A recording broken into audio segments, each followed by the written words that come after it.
Witty, funny, self-reliant, smart. Today, Colleen Moore is best known for her fairy castle, on permanent exhibit at the Museum of Science and Industry in Chicago, Illinois. Colleen Moore is a triumph because in both her on-screen roles and off-screen lifestyle, she projected an independent female figure who helped shape America's views on women. Tragically, very few people know of her influence. Colleen Moore was born as Kathleen Morrison in 1899 in Port Huron, Michigan. Kathleen's start to fame began with her uncle Walter Howie, a well-known writer for the Chicago Tribune who struck a deal with film producer D.W. Griffith. Despite her uncle getting her started in Hollywood, it was Kathleen's talent and passion for acting that ensured she became famous. Kathleen needed a stage name, so she was christened Colleen Moore, and from then on, a star was born. Colleen Moore grew up in the early 20th century. During that time, many people began to migrate to major cities. Between 1860 and 1920, the number of people living in American cities increased from 6.2 million to 54.3 million.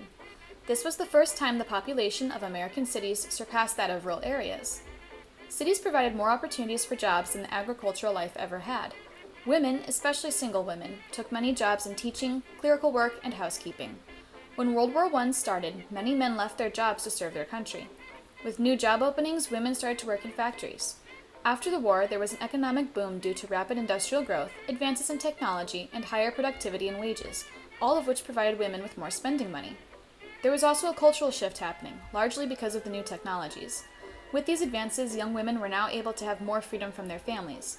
As the Bay St. Louis Seacoast Echo from July 29, 1922 states, "The modern day has reduced the housekeeping tasks to the minimum, and no longer is the work of the homemaker one of never-ending drudgery, due to the electric lighting system, vacuum cleaner, telephone, motor car, heating systems, etc. When one pauses to recount the blessings of today as compared with those of our yesterday, a feeling of thankfulness comes when we note our modern conveniences." Along with these changes, the flapper craze was taking over America. Young women from all different ethnicities and backgrounds donned the flapper look to emulate their silent film star idols. It was a new way of life for young women, and with it a new way for them to express themselves. Many young women embraced some aspect of the flapper life, whether it be clothing, cosmetics, habits, activities, or ideas. Their independence had an impact on the rest of society, and what had been the cultural norm would be forever changed. As Joshua Zeitz says in his book Flapper, a madcap story of sex, style, celebrity, and the women who made America modern, millions of flappers embraced a controversial lifestyle in a spirited attempt at self-definition. They did so in concert, buying the same brands of clothing, makeup, and cigarettes, emulating Clara Bow and Colleen Moore, and adopting the same jargon ripped from the pages of Scott Fitzgerald's latest short story. The path for women to become more independent and free-thinking started before the flapper movement with the work of the suffragettes that resulted in women all over the country winning the right to vote in 1919. However, some of the suffragettes did not like the flappers' independence. They saw the women's open sexuality and reckless behavior as detrimental to their arguments for their cause and counteracting their progress for women's equality. As reported by the History Channel, flappers also received the criticism of women's rights activists like Charlotte Perkins Gilman and Lillian Sims, who felt flappers had gone too far in their embrace of licentiousness. Conservative society also feared that the new social and sexual boundaries that the young women of the 1920s were pushing went too far. The older generations were shocked by the younger generation's seemingly scandalous behavior. As the June 8, 1922 issue of the Evening Public Ledger, Philadelphia states, "You can notice that a girl with any self-respect or breeding will not make such a fool of herself to smoke, drink, and swear." Colleen Moore played an important role in bridging this distance between the voguish girl and the Victorian generation. In an interview with the Washington, D.C. Evening Star on August 14, 1922, she declared about the flapper, "She likes her freedom, and she likes to be a bit daring and snap her cunning little manicured fingers in the face of the world, but fundamentally she is the same sort of girl as Grandmama was when she was young." She also said, "The chief difference is that she has more ambition, and there are more things for her to wish for and a greater chance of getting them." In November 1923, Colleen Moore's film Flaming Youth was released by American First National Pictures. In this film, she played a flapper who was a spirited and independent young woman. As she said in her biography, "Don't worry, girls, no edict of fashion arbiters will ever swathe you in long and cumbersome skirts." She added, "The American girl will see to this. She is independent, a thinker who will not follow slavishly the ordinances of those who in the past have decreed this or that for her to wear." Before Flaming Youth, Moore had a traditional Victorian hairstyle, but for the movie, Colleen Moore's mother decided that Moore did not entirely fill the role of the character she would be playing, so she cut those long curls off into a bob to better suit her flapper role. Moore popularized the bob, and it became the archetypal flapper hairstyle. Moore's above-the-knee skirts were also viewed as both shocking and comedic. Photoplay magazine rained praise on her, declaring, "She looks the part with her straight bobbed hair and her mischief-filled eyes."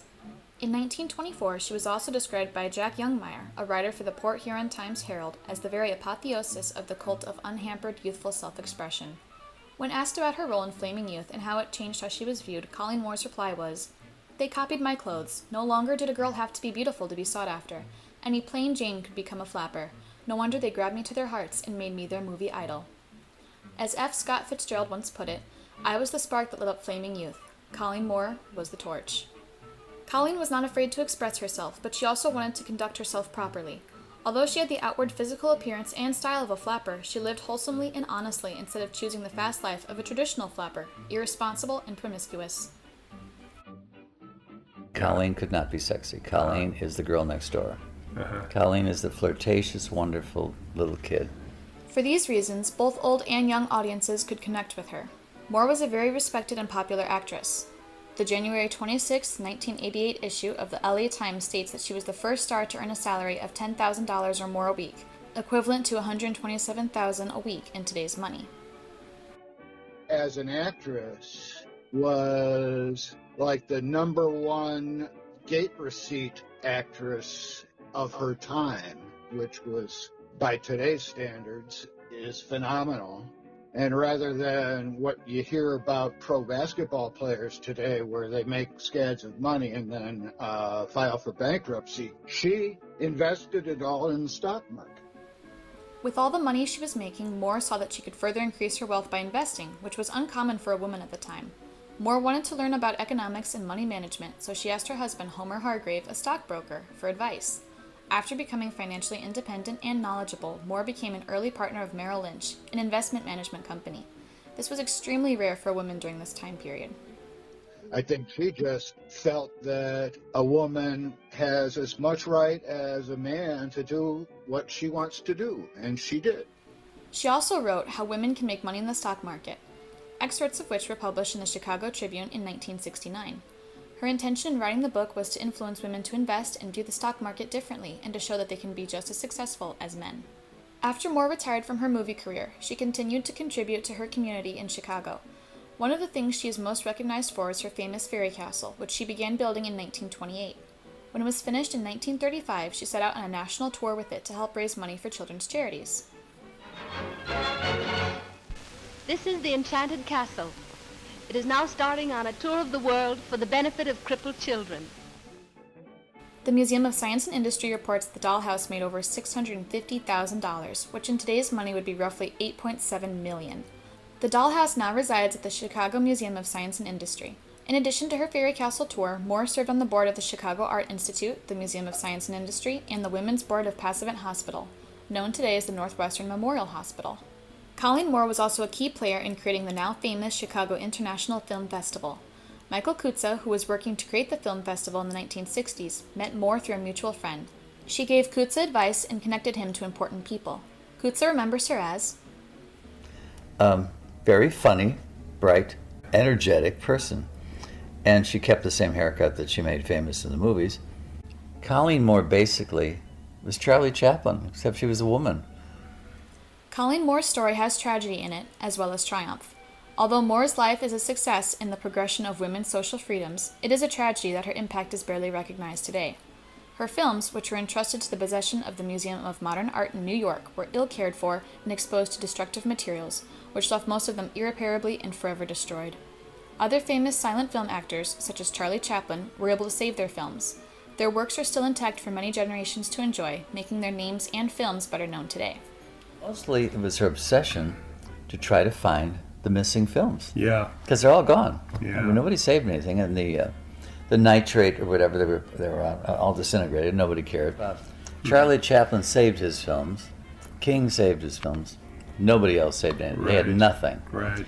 So her obsession was, I've got to find some of my films. Colleen Moore's importance has been all but forgotten, which is a great tragedy.